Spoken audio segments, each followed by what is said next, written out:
যদি এটার উত্তর হয় যে আমাদের মধ্যে ছোট আমি বড় আমি স্যারকে রেসপেক্ট দিয়ে বলবো, বা যে সমস্ত শ্রোতা বাড়ি থেকে দেখছেন, আপনারা ইমিডিয়েট একটা সাদা কাগজ নিন ইমিডিয়েটলি, আর একটা পেন্সিল বা পেন নিন। আমি যদি আপনাকে ঠিক ঘড়ি ধরে 30 সেকেন্ড দিই, একটা ছবি আঁকুন।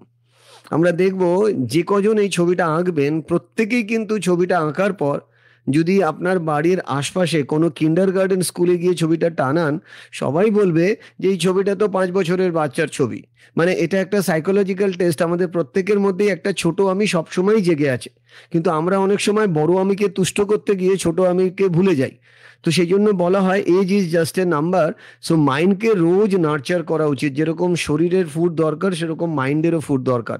এটা পুরোটা সাবজেক্টিভ, কোন সময় আপনি ছোট আমিকে ভ্যালু দেবেন, কোন সময় আপনি বড় আমিকে ভ্যালু দেবেন। আর এটার জন্যই হচ্ছে যেটা দরকার সেটা হচ্ছে সেলফ অ্যাওয়ারনেস, মানে আমার ভেতরে আমার চেতনা যেন আমাকে সবসময় আলোকিত করে। আমি একটা ছোট্ট গল্প বলবো না, একটা সিচুয়েশন দেবো। ধরুন একটা বাচ্চাদের স্কুলে একটি ম্যাডাম তার বাচ্চাদেরকে বলল, আপনারা সবাই চোখ বন্ধ করুন, বা তোমরা সবাই চোখ বন্ধ করুন। ধরুন আপনি সেই বাচ্চা। এবার ম্যাডাম বলছেন যে তোমরা মনে করো তোমরা চিড়িয়াখানায় গেছো তোমার মায়ের সাথে।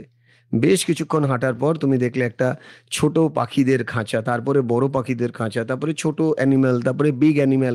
এই করতে করতে ওয়াইল্ড অ্যানিম্যালের খাঁচার সামনে, একটা সিংহের খাঁচার সামনে মা এসছে যখন, তখন চোখ বন্ধ করে আপনি কিন্তু দেখছেন বা শুনছেন। তখন তুমি দেখতে পাচ্ছ সামনে একটা আইসক্রিম পার্লার। তুমি মাকে বলছো, মা তুমি আমাকে একটা আইসক্রিম দেবে।